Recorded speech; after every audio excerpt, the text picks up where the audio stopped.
Let's see. And we are on live, man. How's it going, bro? I'm doing pretty good. I say all in all, things are going pretty well right now. That's good, man. That's good. I'm glad to have you on as a guest for our podcast, another HBCU audio experience episode. And I am here with none other than legend himself, Mr. Elijah Rutland. Fix my soul. Yes. So definitely want to get right into it. First, go ahead and tell people a little bit about yourself. I know a lot of people see your work circulating online, but they don't know the face behind the magic. So Yeah. about yourself. Well, I am Elijah Rutland. I'm currently a fourth year graphic design student at Florida A&M, and I'm the person behind Fix My Soul. And what I do there is I customize tennis shoes. I do like digital illustrations. Also, paint jackets, murals, pretty much anything that can be painted. I do that. Anything that can be drawn, I do that also. So it's a lot of different forms of art that I do. So. Okay, man. Okay. So starting off, how long have you been in the design business, pretty much? Because I know you've been working for some years, and I just don't know how long. Yeah. Well, I've been into art as a business. Started in 2015. I was a sophomore in high school. Was when Fix My Soul as a name came about, and that came from really my journey now is really just a build up of stuff I've been doing since I was like 5, maybe 4 years old. Pretty much ever since I started writing, I've always been into drawing. It really started with like the first real I guess transformative experience I remember was when the first time I saw Spider-Man in like 2005, and like ever since then, I would draw all the characters, all the comic books. Actually, that's if you look behind me. Oh wow! The armor's broken, but this was my cousin got this for me back in kindergarten. Ever since then, like drawing like Power Rangers, Spider-Man, all that kind of stuff. That's where it's all started from. I would draw that. Then when I started to like Jordans and shoes and stuff like that, I started that in second grade. Then I started to like anime and manga, stuff like Dragon Ball Z, Naruto, all that. So what I do now is really just a combination of all that stuff. I've been doing ever since I was 5, 6 years old. So. Man, that's dope, bro. It's a lot of times, we hear these stories where people are expressing like where their talents originated from, but like for you to like know that much in detail where it all started, like the fact that you still got the Spider-Man background like that says that it runs deep within you. So that's super dope. So you started around like 4 or 5, you said, when you started, drawing and designing. And so I want to ask, when did the name Fix My Soul come about? Because I thought that maybe the name and the time that you had actually started would have went hand in hand, but yeah, I can see that that's the case. Fix My Soul started when I was in the 10th. No, I was going to the 11th grade, I think. Okay. In 2015. Because I really started, I've always really been into shoes since about elementary school, and Jordans in particular, stuff like that. But my parents would never get them for me. Right. Because my parents are, they didn't grow up watching Michael Jordan, and when they were like around my age in high school, whatever, nobody's wearing the basketball player shoes back then, so they didn't really get it. No, I feel that though. It's Yeah. because my mom grew up in Chicago when Michael Jordan was playing. Oh And man. I still had to wait to buy my own Jordan. Ain't nobody paying $120 for those shoes. That's what she would be every Oh time. yeah. So my parents were the exact same way, Okay. all the way up. So, but the thing was, instead of having the Jordans, what I would do is I would draw them on paper, and then I would color them. So I would put like Batman in a pair of Jordans, or I would draw like Goku wearing Jordans, and all this started, in elementary school, like long before Fix My Soul and all that stuff. So, I was on Instagram. This is 2015, and I was seeing people Instagram and YouTube, but I was seeing people like painting tennis shoes. So I'm like, well, I've been drawing them and I can do all this stuff. Why not try painting them? So I went to Goodwill. I bought a pair of shoes. I went to Walmart and I got some paint. Then I just did my first pair and posted them. Then also, this is another funny thing about it was my dad also went to FAMU, and Okay. so my whole life I grew up knowing he would always wear his FAMU hat with every outfit almost, orange and green. So I was familiar. So what I did, the first shoe I painted orange and green because normally my dad wasn't always a fan of painting things that weren't canvases because he would see it as I was messing stuff up. So I painted the shoe orange and green as a way to kind of ease it in, like the fact that I actually painted the shoe. Right. So really, I just did my first one, posted it, got pretty good response. But the drive was just there. So I did one shoe, I did another, I did another, I did another, I did another. I just kept doing it until it's kind of what it is now. So. Okay. Well, that definitely bridges the story up a little bit more because I think it was the first piece of work I saw from you, besides the animation stuff. The first piece of work was it was a pair of sixes that you did with FAMU colors, and I thought that was some of the hardest work I it was like a picture where you had put it. I think it was like your pop's license plate. Yeah. That you put it right next to. Like those are hard. Those are definitely hard. For sure, man. So Yeah. like, did people around campus try to like put in custom orders and stuff? Like, were you? Well, unfortunately, I did those back in March, so we're still in Corona, the time of Corona, I guess. So it wasn't an all-campus thing, unfortunately. I wish it was, but because of the like how popular they were, like I put them on my website, and ever since then, people have been ordering them. Like I did the first pair back in March, and it's October now, and I'm still doing them. Like just from all the orders and the demand. So it's been really good, like a really good experience to kind of see. Cause I do a lot of family stuff, but to see this people really I think this is really the first time people are taking to a shoe like this. Cause, I've done like just regular illustrations, I've done jackets and all that kind of stuff, which is also done well. But the shoes have always been kind of hit or miss because the silhouette of the shoe is really important.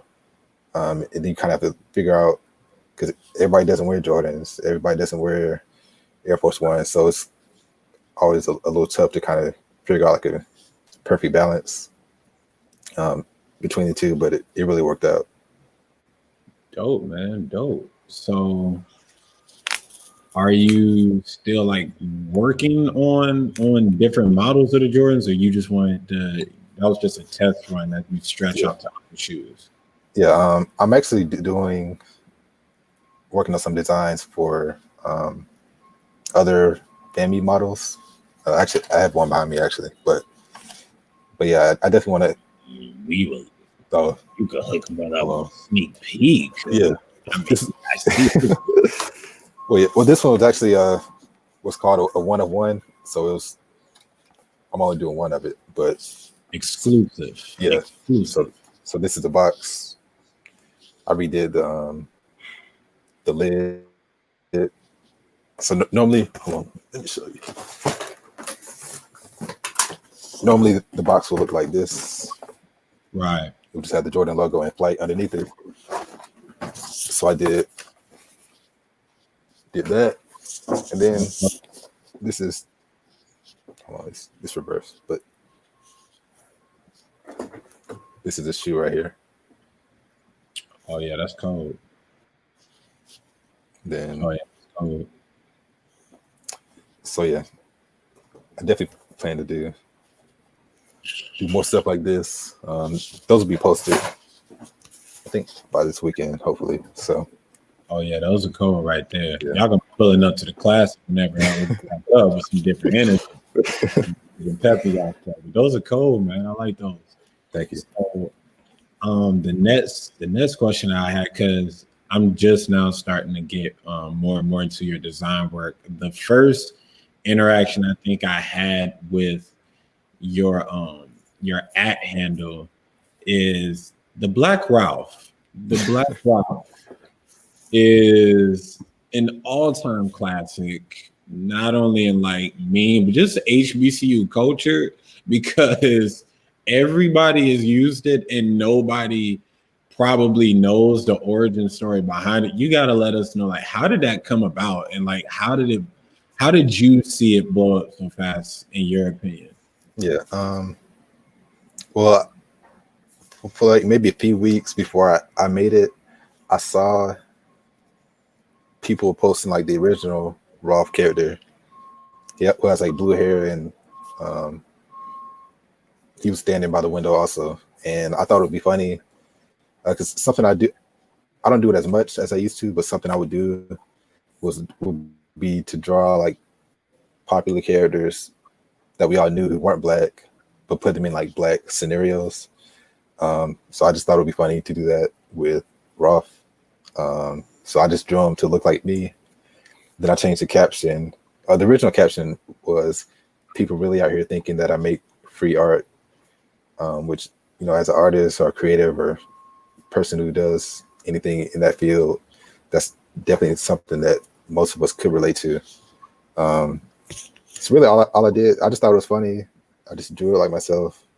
It only took maybe 10, 15 minutes to do. I just posted it. I thought my artist friends on my Instagram would think it was funny. And I didn't really think much of it.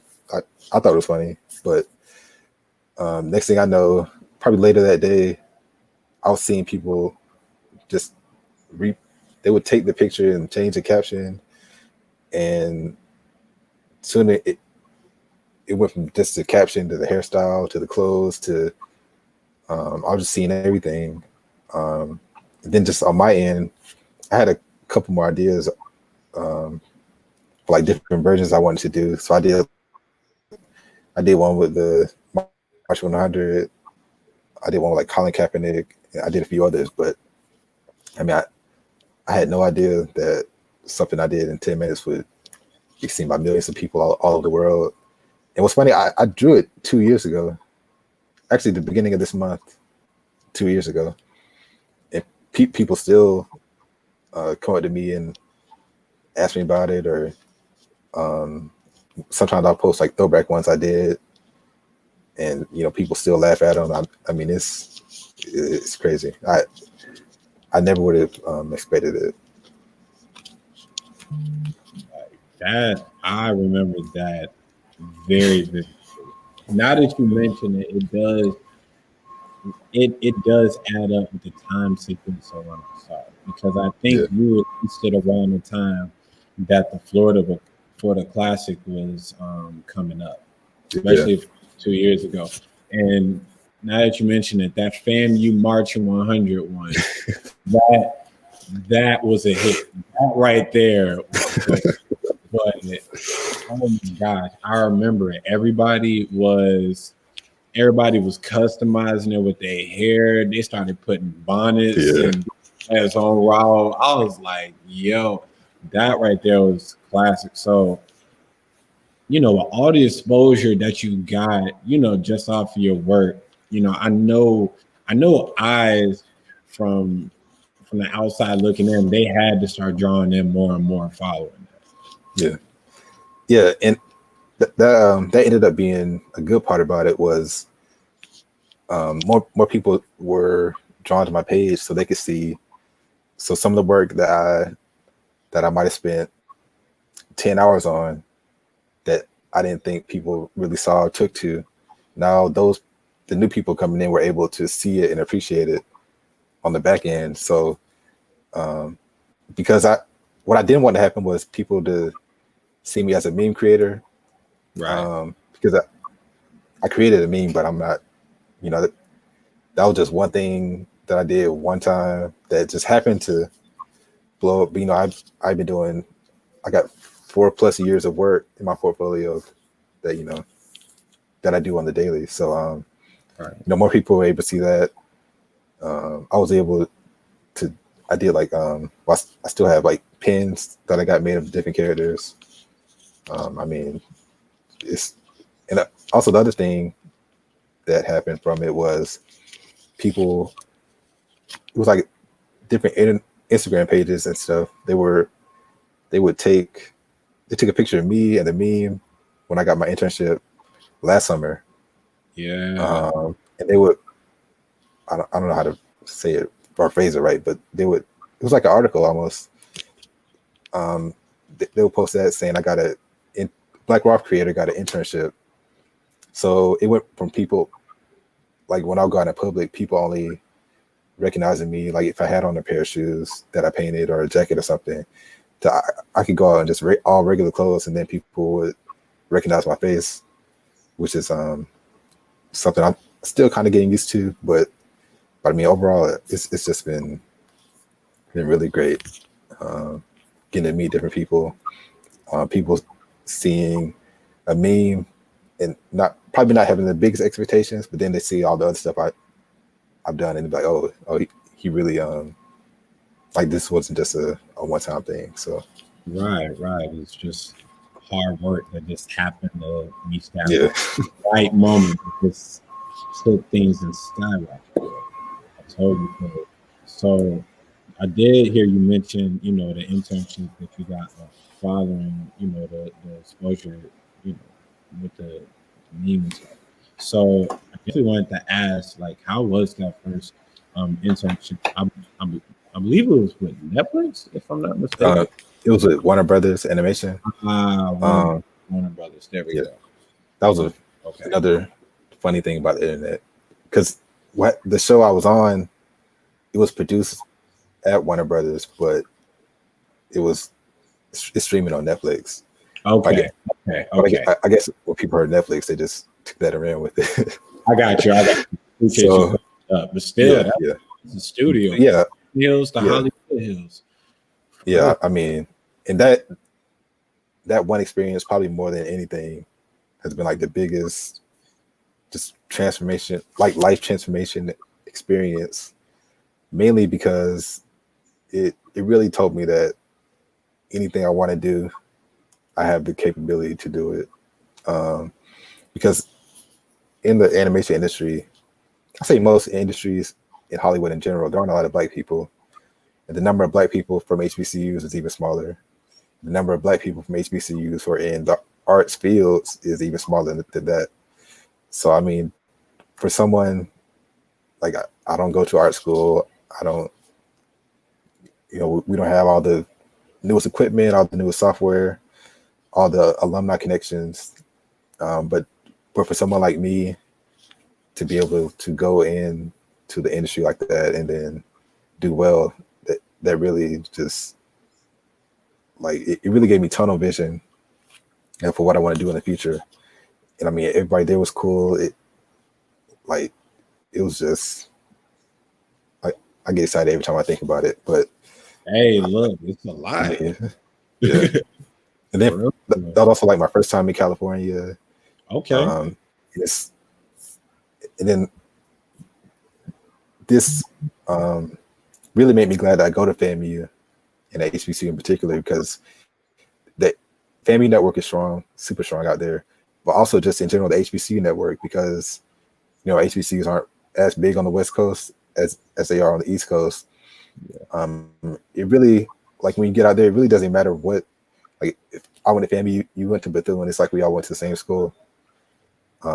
Just because that's just how tight it is. I mean, people I never met were looking out for me just because I go to FAMU.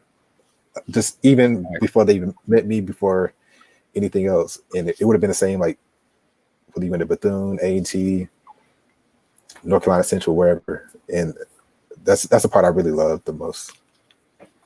Definitely, bro. Like, I can definitely attest to that.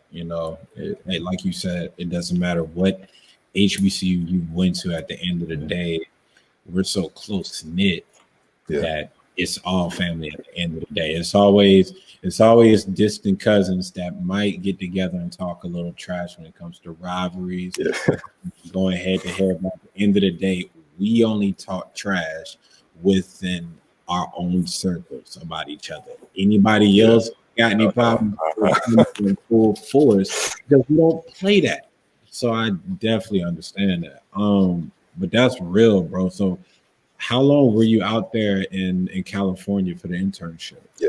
I was there from the end of June through August 31st. Okay. So it was almost 3 months. So I was able to get good experience of living in California. Definitely, it's a lot more expensive than Georgia or Tallahassee, but I mean, for the experience I got, I take it any day. I feel that, man. I feel that. And the show you was working on, it was the Aquaman animated show. Well, Aquaman was the show I did this summer. And that was virtual. The show I did last summer when I was physically in California was Green Eggs and Ham, which is which you can watch that on Netflix now. And Aquaman will be out on HBO, I believe, next year, HBO Max. So that's super dope. So how have you, I definitely want to ask, how have you been able to navigate, continuing your work and networking amidst the quarantine world right now? I mean, the world per se is not exactly on lockdown, but just with the United States, dealing with majority of the pandemic, unfortunately. So how have you been able to continue your work and growing out your network amidst these times? I'll say a big part is continuing to build or strengthen relationships that I made pre-quarantine. Just kind of sending an update to people. Because I'll say now, in general, people are more open. I mean, we're all at home. So I mean, what I do, like, I was saying, like, every semester I was send an update email to people, especially like a lot of people I met in California last summer. Saying this is how I did in my classes this semester, how I'm adjusting to quarantine, any new projects I'm doing. So that's what I do on that end. I would say for building like newer relationships, I've been using LinkedIn a lot more.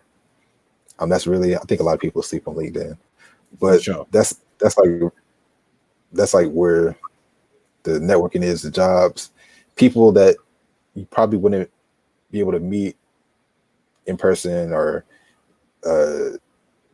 email with, kind of back and forth. A lot of them are on there, and really all you got to do is send a message or send a connection. You can connect with them really easily. Another way is Instagram and Twitter, kind of posting my work, but also kind of not making my page all about just every time I post a project, kind of posting like how I'm feeling about my work or how quarantine has kind of changed it. Kind of just being like more of an open book into the process of making the art, or kind of how I'm navigating personally. So those are the main ways. No, I definitely feel that. It's funny being in this time, it's kind of forced everybody, especially those that are creators, to really think outside the box. And it's really dope when people, I consider stuff like showing like that behind the scenes process, like actually showing people how the magic happens. You know what I mean? That's Yeah. super. Um, Kind of pushing away from what we were just talking about is because there was a point that you had brought up earlier regarding the amount of creatives and animators within the professional world, Mhm. especially when it comes down to the number of black creatives and animators and HBCU graduates.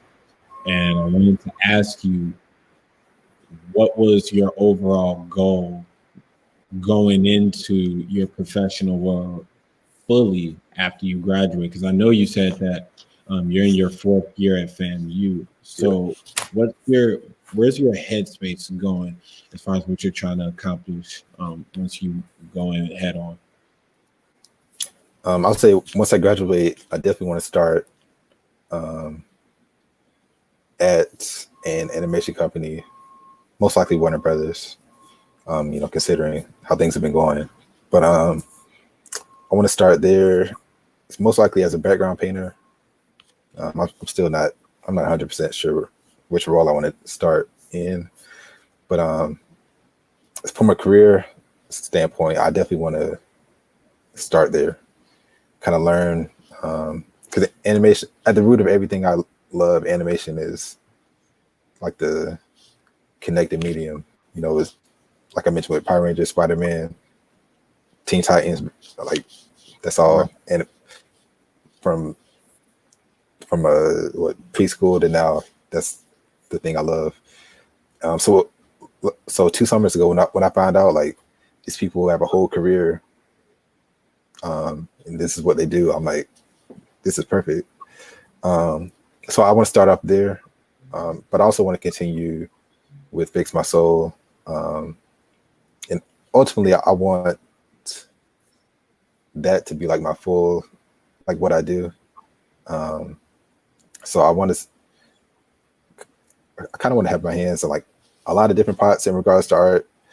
Um, that's like animation, still doing like paintings, tennis shoes, all of that. So I would say, I don't know if you're familiar with an artist named Hebrew Brantley, but Mm, he's um he's from Chicago. okay. He's a visual artist, so his main thing is he does paintings, but he also has a character called Flyboy, which is one he created because the lack of representation for Black people in the superhero space. So from that character, all his work is based on that for the most part. Okay. And then he's able to do like collaborations with, well, he's done collaborations with a lot of major companies and brands like Chicago Bulls, Okay. Bait. I mean, the list goes on and on. But he's able to kind of control, because his work is um, in such demand. He's able to work at his own pace and create the work that he wants, and people are able to buy that. And then in addition to his original paintings on canvas, he has like T-shirts, hats, prints, the whole nine. Um, and then in addition to that, he also, I believe last year, signed a production deal with Sony Pictures TV Oh to wow. create. Um, they haven't said exactly what, but I'm sure it's going to be animation, in that field. So I definitely want to do something in that lane, um, being an independent artist, but also being able to kind of collaborate with major brands to kind of get your message out that way. So Okay. All right. So I see where you're going. It's crazy. The last thing you were just talking about, as far as like him working on his own character, it brings me into a question I thought of while you were talking. And you can take your time on it. mhm. Um, if you had the chance to create your own black superhero, what would their superpowers be? Like, what would be the storyline you would want to produce if you had to go ahead to make it? Ooh. That's what I said. Yeah. Yeah. Okay. Well, I would say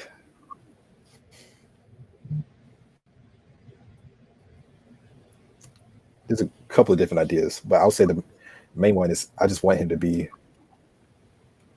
him or her, whichever one it is.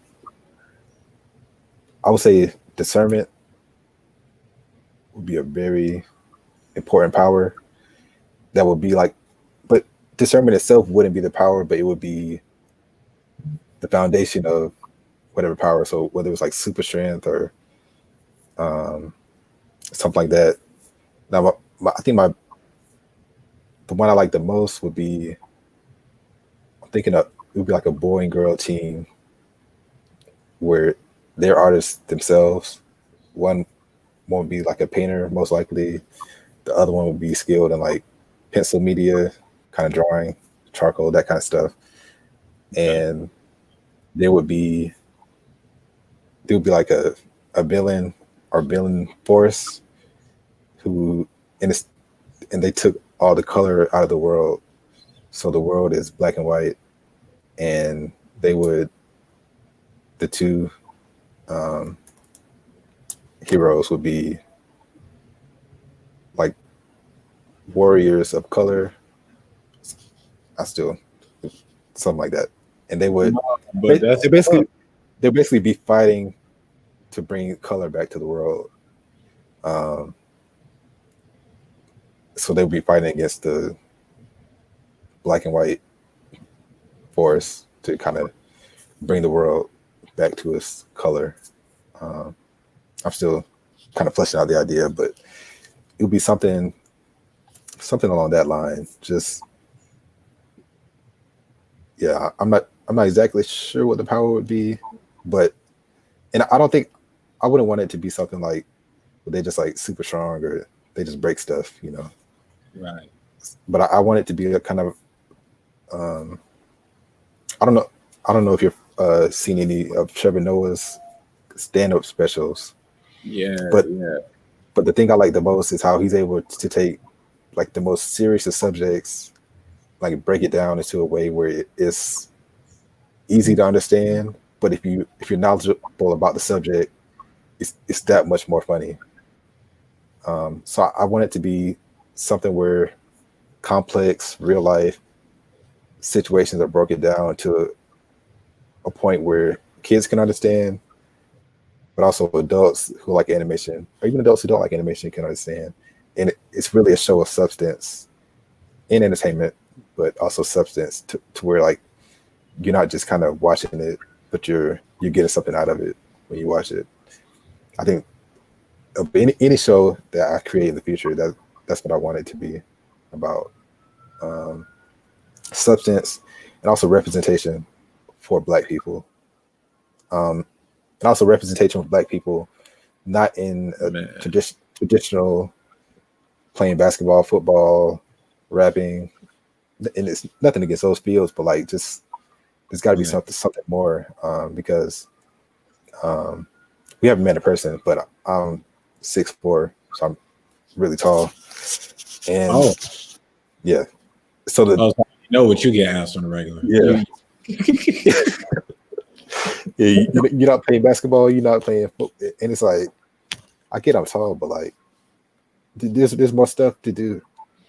And one of the main things I realized on my journey is how many people in their heart, I think, wanted to be artists, but either they didn't know anyone who did it, they were never encouraged to do it, and really they just didn't know it was possible.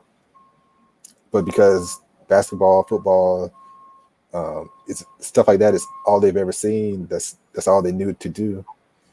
So I definitely want to get some representation for people in those fields, people who might want to be in those fields, people who might not know they want to be in the fields, but they might see that show and then be like, oh, I'm seeing this on TV, so I can do it. That's really something that's been important to me, because that's like a big part of my journey personally. So, man, that was dope. Like, honestly, that was like the best way we could have ended that interview. So, no, seriously, like first off, like I think it's really, really, really dope that whatever you want to create, it has a hidden subliminal message that stretches much wider than people would expect upon first interaction. You know, the concept of, you know, even thinking about trying to have warriors of color fighting a world that's been turned black and white. You know, I think that idea in itself, it says a lot about where the inspiration for a show like that even comes from. What kind of climate are we living in? You know what I mean? For somebody to even think about that. And I think it's evident, you know, that it matches up to where we're at now amongst the society. You know what I mean? In some ways, within these last few years, you know, with all the traumatic events that have continuously happened back to back, you know, it seems that the color gets sucked out more and more. That's super dope. You got to stick with that. You have to. Definitely.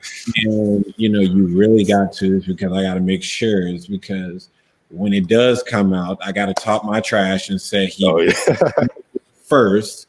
We brought the color to the black and white world here first. So, you know, we just I already know. Man, we just got to throw it out there. But for real, man, I'm glad that you are continuously, you know, working on your craft, man, and pumping out the dope work, man. Like, you fully have my support. And I really thank you for coming on to, you know, share your stories, because I know it's a lot of, you know, Black creators and animators, like you said, that don't even know where to start. You know what I mean? Don't even know how to get to step one. So I'm really glad we were able to get this conversation up, man. Appreciate you. And thank you for having me. This was a really, really good experience. I really enjoyed it. Definitely, man. Definitely. Would love to have you on again, man. For sure, man. Yeah, man. But you be easy, bro. Yeah, you too. And thank you. No problem.